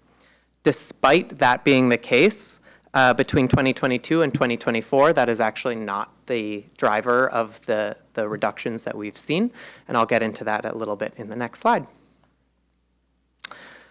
So now we're starting to look at our graphs and numbers around where we are with our emissions. The high-level number here is that we've had a 2% decrease in greenhouse gas emissions since 2022. We remain higher than our baseline in 2007, but we are continuing a downward trajectory since 2017, which was the last inventory with the same methodology. The decrease over the last 2 years were driven mainly between the built environment and transportation. Within the built environment, there was a fairly significant drop in fossil fuel use, natural gas use in commercial and residential buildings, about 11% over 2 years. Unlike in previous years, Puget Sound Energy's grid has had a higher fossil fuel intensity over the last 2 years, and so electricity emissions actually increased. However, the decrease in natural gas emissions drove an overall reduction in built emissions. Councilmember Martz had a question. Can I ask you a question on this, on the built environment greenhouse gas? Is that just heating, or is that also electricity used in cooling? Both. Electricity used in any building at all, and similar with natural gas use in buildings at all. Thank you. Mm-hmm. The decrease we saw in transportation emissions was actually quite interesting in that we saw a return to more pre-pandemic levels of transportation habits. And so the vehicle miles traveled within the city of Issaquah significantly increased compared to 2022. However, our transportation emissions actually decreased slightly, and that speaks a little bit to the improved fuel economy of the vehicles that are on the road, as well as increased adoption of electric vehicles. There was a slight increase in refrigerant and wastewater emissions, and those will continue to be monitored as they play a larger role in our emissions moving forward. So, looking ahead, as we think about what these emissions are really telling us, this is an image of our updated wedge analysis. We don't do this every year, but especially we wanted to do this prior to our 2026 ICAP update to help inform that update and think about where we are at and where we are currently going. So what this graph is showing is the historic greenhouse gas emissions and forecasts out what our potential emissions could be, depending on the implementation of state, regional, and federal programs and policies. The dotted red line at the bottom of the graph represents the ICAP greenhouse gas reduction targets of 50% by 2030 and 95% and net zero by 2050. The top line of the graph represents the historic emissions estimate if we were to do nothing and make no changes with our greenhouse gas emissions trajectory. The pink line represents where our emissions would be if all of the included federal, state, and regional programs and policies were fully implemented based on how they were written. And then finally, the gray area between our the pink line and the target line represents the emissions gap. And the emissions gap really speaks to the anticipated emissions in the city of Issaquah that are not addressed through state, federal, and regional policies that are currently on the books. So the wedge is showing that with state, federal, and regional policies, we'll have a 42% reduction in greenhouse gas emissions by 2030 and a 62% reduction by 2050. Importantly, these numbers are based on the implementation of federal and state policies, and at this time there is a fair amount of uncertainty on the full implementation of some of these policies. Despite this gap, it can get a lot larger if some of these programs and policies are not implemented to their full extent. Through the 2026 ICAP update process and post-adoption, we are looking to evaluate a handful of our ICAP actions that we anticipate will have the biggest impact on this emissions gap to understand what those actions will actually do to this wedge and how much closer they will bring us towards our targets. However, to address this gap that still exists, we do understand that we will continue to have to focus on the built environment and transportation, and specifically some of the harder to decarbonize sectors such as natural gas use in our buildings, as well as medium and heavy duty transportation. Switching over to our government operations, we have had a 4% decrease in government operations emissions compared to 2022. It's the first time we get to make a comparison to a baseline for our government operations, which is very exciting. The largest decrease here is driven by our electricity sector, where we're able to connect more of our electric accounts to the Puget Sound Energy Green Direct and Green Power programs, which allow the city to connect our electricity usage to renewable energy generated in Western Washington and the West. We did have an increase in transportation-related emissions that reflect a return to work, an increased number of days in office, more activity at the city. And then we also saw a small increase in a couple of different areas of our emissions, specifically those related to composting, diesel use, and off-road fleet, specifically from the bomb cyclone when we had to use much more generator fuel and where a significant amount of compost material was a result of the storm.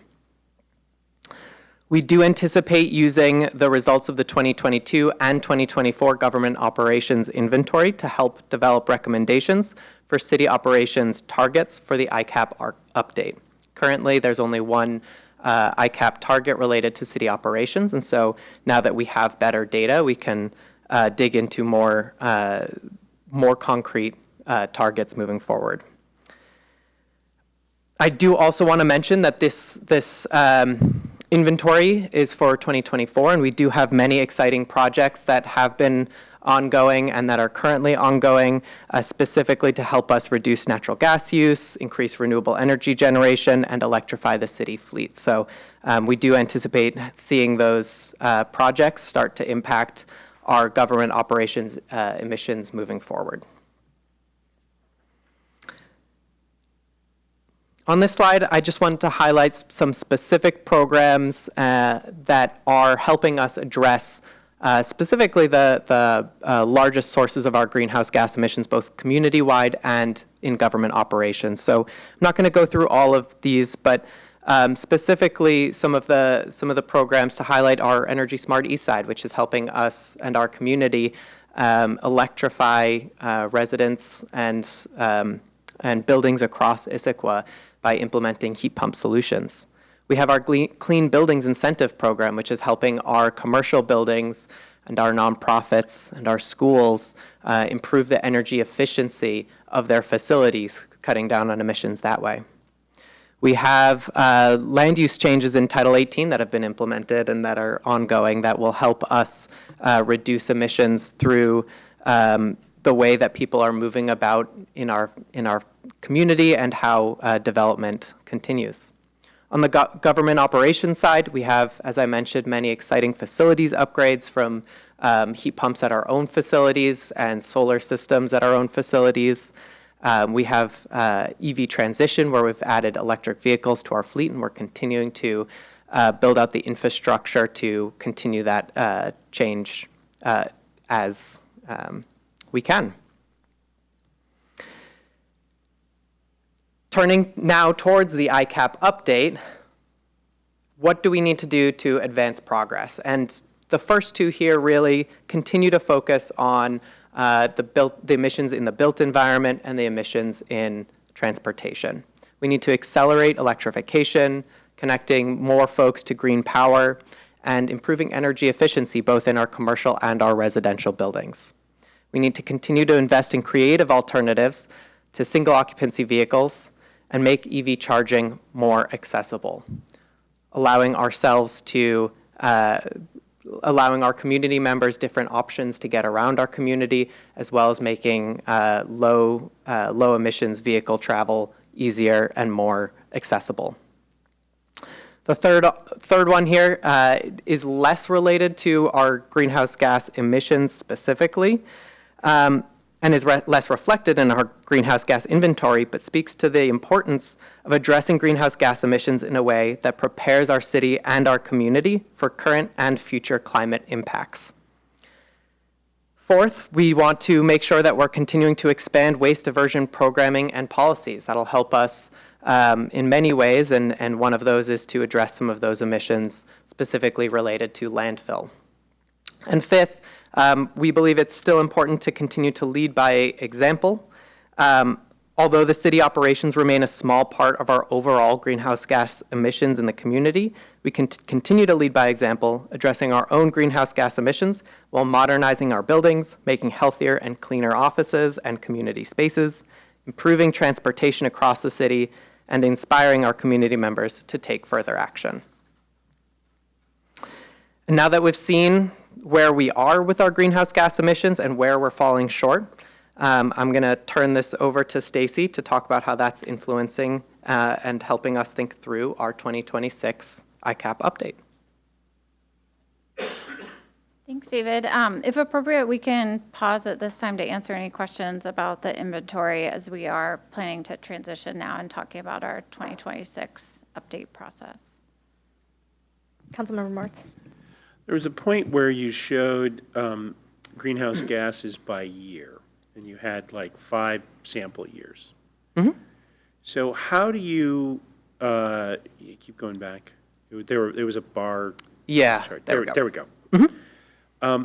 How do you normalize for weather differences across those years, different numbers of heating days and cooling days? Because we have some of those years had some extraordinary hot days, and some of those years had extraordinarily long, cold winters. Yeah, so this data does not normalize across weather differences. There are certain programs, so for instance, the State Clean Buildings Program, when that looks at efficiency of buildings, that program specifically does weather normalize where buildings need to be based on the weather. But this is really just looking at overall emissions and does not take into account what the weather is doing. And on the government operations side, that leads to things like a bump in emissions because of what we did for the bomb cyclone in response to that. Thank you.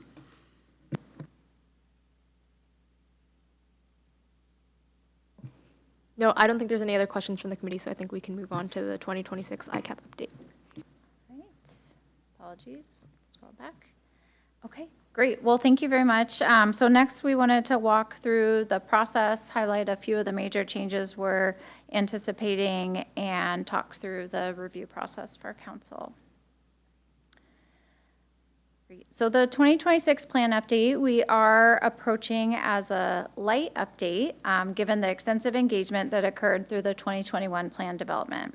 However, as we have been working to implement the plan over the last few years, talking with our boards and commissions, we've identified a number of areas where we do want to strengthen the plan. A few of these major changes are highlighted here. First is around improving connections between the actions and targets. We have some areas of the plan, such as our natural systems focus area, that has a target around tree canopy, but there's very few actions associated with enhancing tree canopy. So we want to improve some of those connections. We also want to tie back to the update of the comprehensive plan and make sure we're in alignment with the plan. As we talked about earlier, it's a bit of an iterative process. The comprehensive plan caught up to the 2021 plan. Now we want to catch up and get ahead of the comprehensive plan so it can then be updated. And in particular, this area that we're looking at is incorporating some actions around wildlife or habitat resilience to really align with one of the new sections of the comprehensive plan. We're also looking to broaden or expand some of the descriptions that were in the 2021 plan in order to provide some more flexibility in terms of the programs and projects that we're implementing over the duration of the plan. So for instance, in the 2021 plan, there was a very specific campaign called out. We did implement that. It was pretty time intensive, financially intensive, and we didn't see it result in a big impact. So we want to provide some more broadening of the type of work to allow that flexibility for staff to pick the projects and programs that we believe will have the biggest impact. We're also looking at improving our metrics and how we report to make sure that we're sharing information that is the most meaningful around plan implementation. And then lastly, one of the biggest potential changes that we're considering is proposing a 10-year plan compared to a 5-year plan. We believe this would reduce the capacity impact on staff for updating the plan, particularly when we know the areas that we need to be focusing in, specifically, as David highlighted, around buildings and transportation. The longer plan, we would propose to have regular check-ins and even a formal midpoint review to make sure that we're still on the right track and determine whether or not an earlier update is necessary. So that proposal is something we are talking through the environmental board, if they are supportive of it, and if so, we'll be bringing that to council for consideration. This outlines our pathway for the update and review. This will end up being about a 14-month process. We kicked it off last spring. We brought together subject matter experts from our boards and commissions and the Snoqualmie tribe to dive deep into a few subsections of the plan and provide their input. During the spring summer, we were also tracking updates to the Redmond and Bellevue Climate Action Plan so we could, where appropriate, be in alignment with their plan. In the fall of 2025, we held an event with former Mayor Pauley where we saw input from the community, and we, at that time, also began vetting subsections of the plan with our boards and commissions. Right now, we are in the process of working through sections of the plan with staff, and we'll be taking back the plan for review to all of our boards and commissions that have subject matter experts related to the ICAP at the end of this month. We are also working with students on a student survey to bring in youth voice for priorities for the plan update. Last night, also, we kicked off a process with a metrics committee so they could help inform how we are tracking and reporting on the plan going forward. As we move into the spring, we'll be completing a final review of the plan with the environmental board and then following the process as determined by council for final review and approval.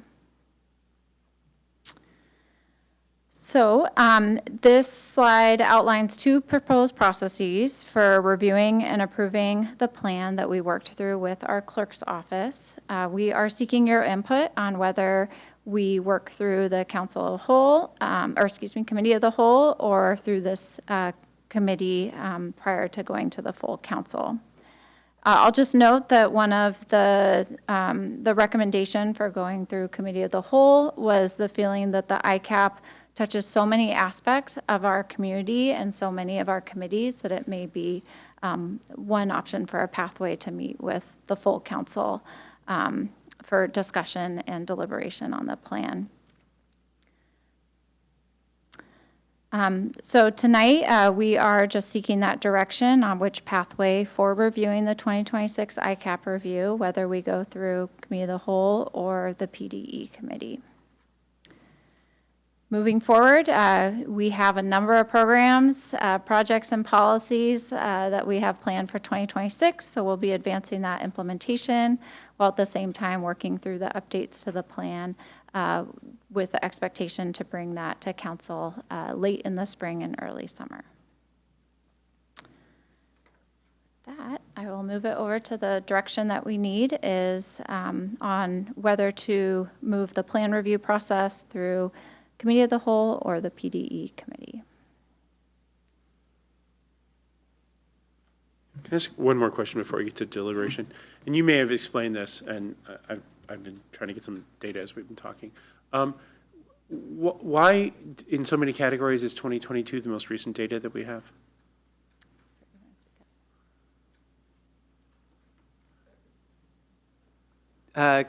So 2022 is, our most recent data is 2024. 2022 represents the most recent, or the first government operations inventory, and is kind of the comparison year to look for, what was the change between towards the most recent inventory, which we did in 2024. But in so many of the categories in the report, when you talk about 2017 versus 2022. Yes, so the 2025 year-end report, the 2024 inventory wasn't completed until the very end of 2025. It even actually went a little bit into early January. So at the time that the report was created, the numbers for 2024 weren't done yet. I see. Yep. And sorry, what did they tell us about 2024 versus 2022? What are the greenhouse gas inventory numbers? So that was most of the numbers I talked about tonight were 2024 numbers. And so that was showing we had a 2% decrease in community-wide emissions over the last 2 years, mostly driven by a reduction in fossil natural gas use in our built environment, as well as some efficiencies in transportation. And then in the government sector, we had about a 4% decrease in government operations inventory or emissions. Again, between 2022 Between and 2022 and 24. Okay. And for government operations, those are the only two inventories we have, whereas for community-wide inventories, we have that data over a longer period, although 2017 is the oldest year that uses the same methodology. Thank you.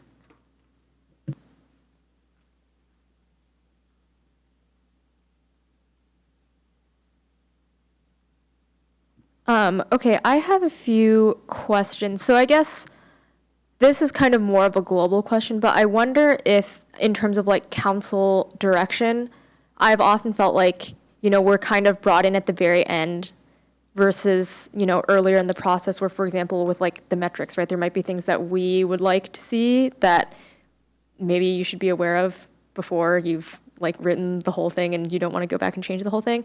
So I'm curious, would there be a way for some of us to get engaged a bit earlier in the process, given like where you are with the draft now, and then potentially bring it back to like the whole committee or whole council to review in May or whenever that may be?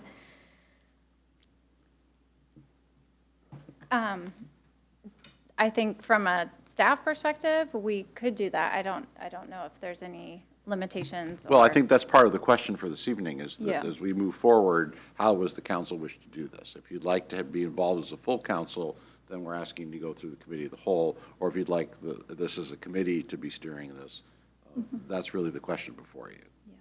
And we can add additional touch points. Right now, we have 2 proposed, either through committee of the whole and then to full council, or PDE to full council, if you all wish to see more Can you go touch back? points. You have a calendar, Yes, right? yeah.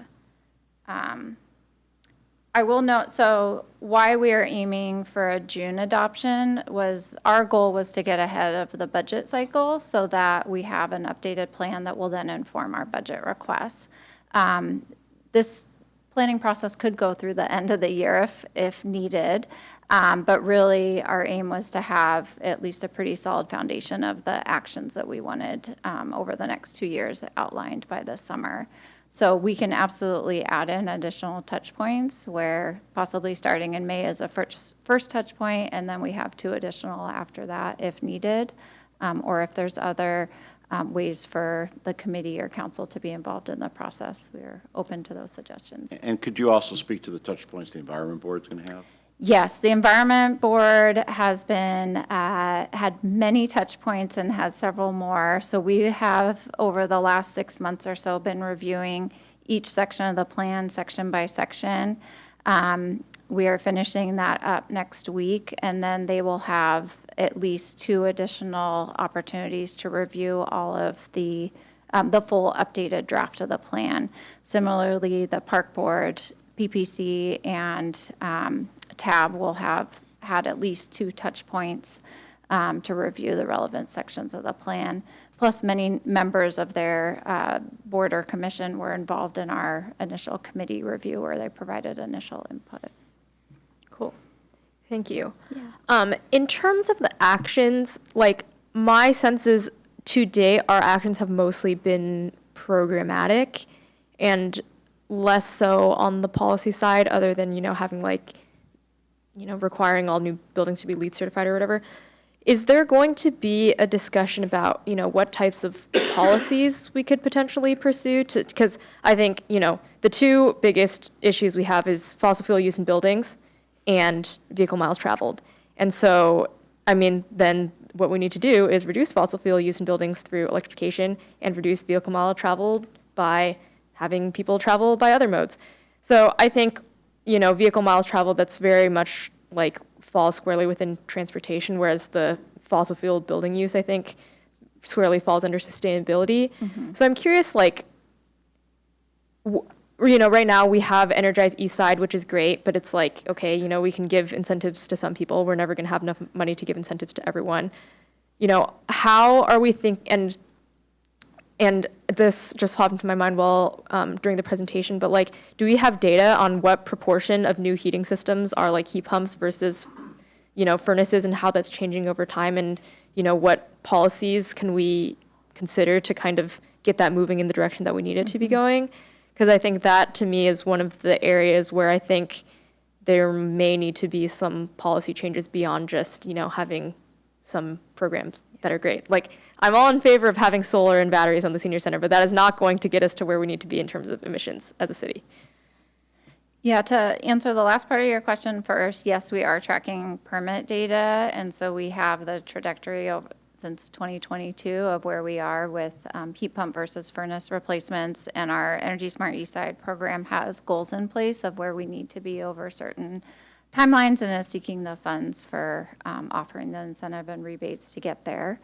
Regarding the policies, what we are currently reviewing with boards and commissions are a number of new policies where we would, however, we're framing the language as a kind of assessing the feasibility and implementation pathway for those policies to ensure that they can be have a strong cost-benefit analysis, that we can vet any draft policies with council and not get ahead of ourselves around those specific policies laid out in a potentially 10-year plan, but at least have the concept there that we can then work through what the best approach for the policy will be and the right fit for Issaquah.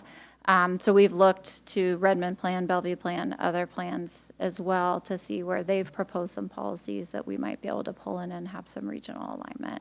So yeah, I would expect to see a proposal for several new policies in this plan. That's great to hear. Councilmember Martz, and then Councilmember Nichols. Oh, sorry, just Councilmember Nichols. So specifically on those policies versus programmatic, could you maybe elaborate on what that means to you? I guess broadly.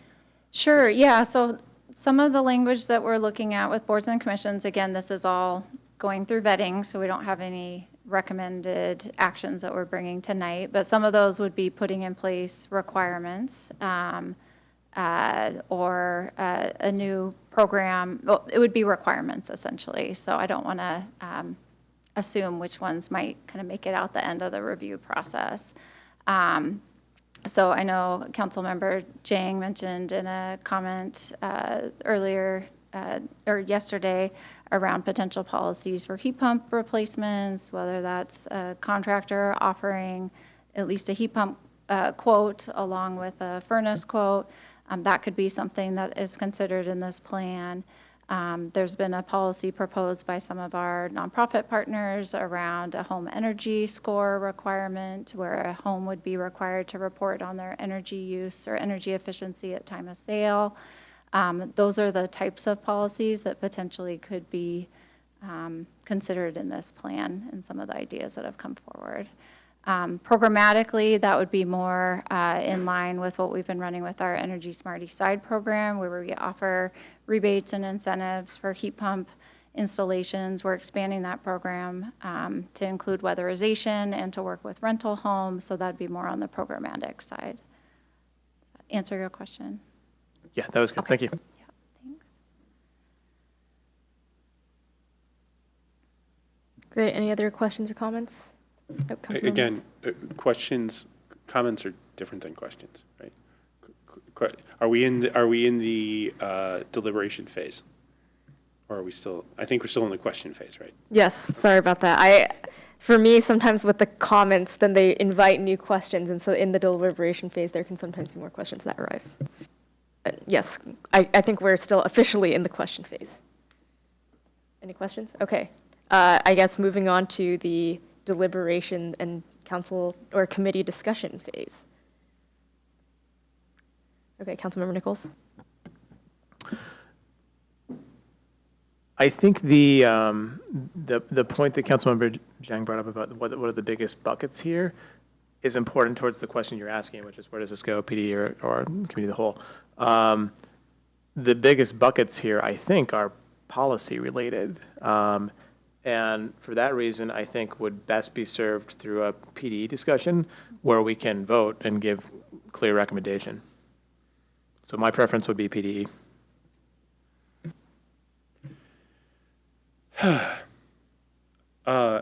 I think if anthropogenic climate change is a singular threat, then I do not think the course we are on is sufficient. I think if you look at the data of our carbon emissions since 2007, I don't think a betting person would possibly bet any money at any odds that we are going to be down 50% by 2030. So what we've been doing has been insufficient. If we keep doing what we've been doing, we're going to keep getting what we've been getting.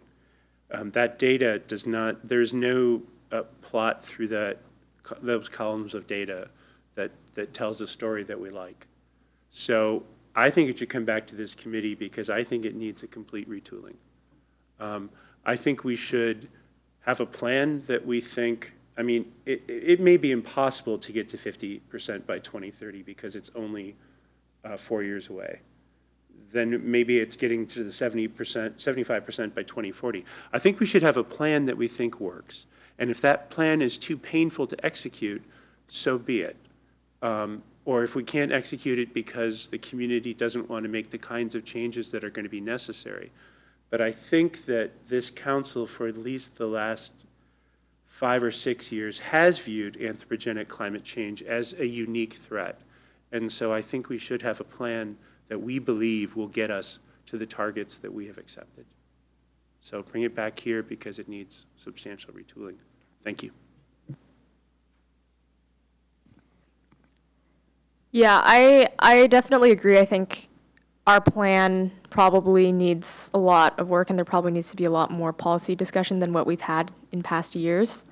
And I do think, I mean, given the importance, I do think there probably is value in having at least one committee of the whole meeting, especially given that, you know, one of the big buckets is the whole transportation aspect of things, and we are having special council meeting on transportation, so I think, you know, elevating this to that same level of importance, in my opinion, is important, but I do think there's probably a lot more work that needs to be done on the climate action plan, you know, and I think the earlier that we're able to take a look at it and kind of shape where that goes, I think the better, because I know that there's already been a ton of work that's gone into it. And, you know, I think the policy actions that have been proposed, like home energy scores, I don't think there's that much data saying that that does much of anything. Like you know, building energy is like my professional line of work. It's basically like, okay, well, essentially the main thing that needs to happen is when people replace a piece of equipment, you cannot be putting in new gas equipment that's going to be burning natural gas for another 15 or 20 years. So how can we like change the trajectory on that? And I think we really are going to have to think hard about, you know, what are the types of policies that we can consider to, you know, move things forward while also making it, because there's going to be some costs associated with it. So it's like, how are we going to make sure that, you know, the low-income residents of our city who are already struggling are not bearing the costs of these green mandates that we might like to espouse from our seats high up here on the dais? Like, how can we make that transition as simple as possible? How can we make, you know, the environmentally friendly choice the default and easiest choice instead of something that we must all collectively suffer through together? I think there's a lot there. On transportation, I mean, there's just so much more that goes into that than what can just be addressed by, you know, our small but mighty sustainability team. Really, it touches, you know, everything we do in government land use, you know, transportation, community planning. And so how do we kind of bring that all together? Because, you know, as Councilmember Mart said, the way that we're going is not, like, even before the most recent federal election, we were not really on track to meet any of our climate goals, and now it's just, you know, it's even worse. So I think from a city perspective, I think we need to do everything that we can, but, you know, also within reason. So I do think it would be good for us to review, like, where we are, what kind of policies we're considering, and review that as PDE sooner rather than later, and then potentially bring it back to committee of the whole, but after we've had the chance to work through it a bit more as a committee. Okay, yeah, I think what I'm hearing is probably 1 to 2 PDE meetings where maybe we'd bring kind of the major policies that are being proposed and review those with you all, and then committee of the whole, and then council. But we can kind of maybe assess the process as we go and see if additional meetings and discussion are needed. Great. I think that sounds great to everyone. So, yeah, we'll see you again here hopefully soon. And Chair, could you then report this out? We won't put this on an agenda, but if you could report out under committee reports, this discussion so your colleagues know what the plan is, that'd be great. So at Yes. the next meeting or the following meeting. Yep, I can report this in the next meeting in the committee reports. Great, thank you. Thank you. Great. Thanks, Stacy. Okay, that is our last item of regular business. And so the next item is announcements. Do any of my fellow committee members have any announcements to make? Seeing none, my only announcement is that the next Planning, Development, and Environment Committee meeting is on Tuesday, March 3rd, 2026. So 4 weeks from today at 6:30 p.m. in council chambers. And there being no further business Madam at the Chair? meeting. Oh, I'm sorry, I don't mean to interrupt. We currently have no pending business oh, okay. for the meeting, unless there's something specific on your mind. One of the challenges is that the council is going to be having a meeting the following week to talk about permitting and planning, housing studies. Yeah. Likely many of which will come back to this committee. Yep. But those decisions have yet to be made. So just confirming with Minnie that we have no pending business. No, nothing on the agenda for the March PDE meeting, but council discussion on March 9th. Okay. Would it make sense to discuss some of these climate policy ideas in the next PDE meeting? Yeah, I was just noting our meetings with TAB, PPC, and the park board are just that week before. Okay. So I'm not, I think we need an extra week or two to go through the results of those discussions. We could bring something, I just feel like it would be better Okay. developed after having conversations with both boards and commissions. Do either of you have any thoughts? I would be up to consider having an off-cycle. If we could consider having a meeting a couple weeks later, which would give you time to get the results from those committees rather than waiting a whole month, but I leave that up to greater minds than mine. Yeah, I'll say I agree with that. I don't know what the implications of that are exactly and if it's possible, but in principle, I agree. Yep, I agree with that. I didn't know that was something we were able to do with committee meetings. Potentially, Potentially, okay. if possible. Clerk, are you able to determine if that would be possible? Because I know we have 3 committees, so theoretically, there should be at least one free Tuesday. Madam Chair, why don't we take that idea under advisement? We're looking at the calendar for March. Services, Safety, and Parks also does not have any pending items, and so there's a Okay. March 17th date. Great. So that might be something. Would that be a better date? All right. And we'll And you know provide for a green fact beer that- for everyone. And you know for a fact that 2 of the 3 services and safety members are available at that time because they're on that committee. Ah, well, there you go. Excellent. Great. So the next committee meeting date is TBD. And there being no further business, this meeting is adjourned at 8:42 PM.